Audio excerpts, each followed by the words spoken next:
ওরা আমায় এভাবে কেন মারলো মা? আমি তো যেমন ডিউটিতে যাই সেরকমই ডিউটিতে গেছিলাম, কিন্তু আমি তো জানতামই না আজই হবে আমার শেষ দিন। আমি তো আমার জুনিয়রদের সাথে একসাথে কত গল্প করতে করতে রাতের খাবার খেয়েছিলাম। জানো মা, অনলাইন থেকে অর্ডার করে আনিয়েছিলাম আমার সেই প্রিয় খাবারটা, ওটাই খেয়েছিলাম আজ।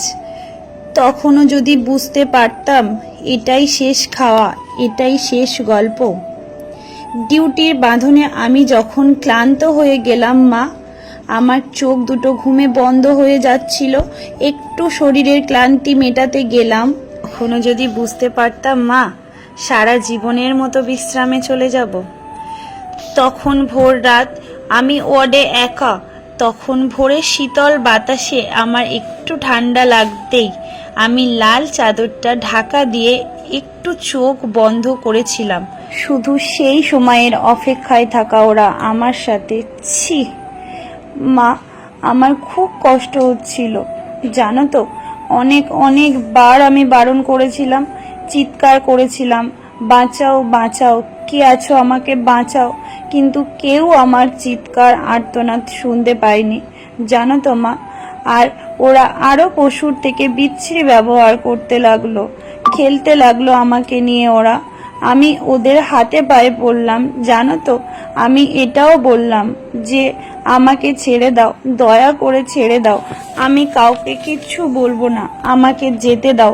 কিন্তু ওরা আর আমাকে তোমার কাছে একবার যাওয়ার সুযোগটা দিল না তোমার কোলে শেষবারের মতো মাথা রাখতে দিতে, দিল না শেষবারে তোমার হাসি ভরা মুখটা দেখার সুযোগ, দিল না বাবার স্বপ্নের রাজকন্যার বড় ডাক্তার হওয়ার কাহিনীকে সত্য করতে।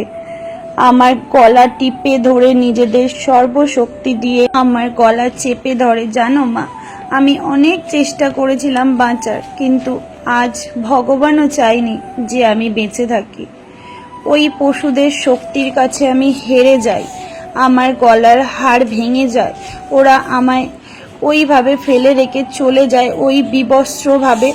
সকালে সবাই আসে, কিন্তু এ কি, আমি কারোর সাথে কথা বলতে পারছি না, তোমাকেও দেখতে পাচ্ছি, তোমায় কত করে ডাকছি, তুমি শুনতে কেন পাচ্ছ না মা আমার ডাক?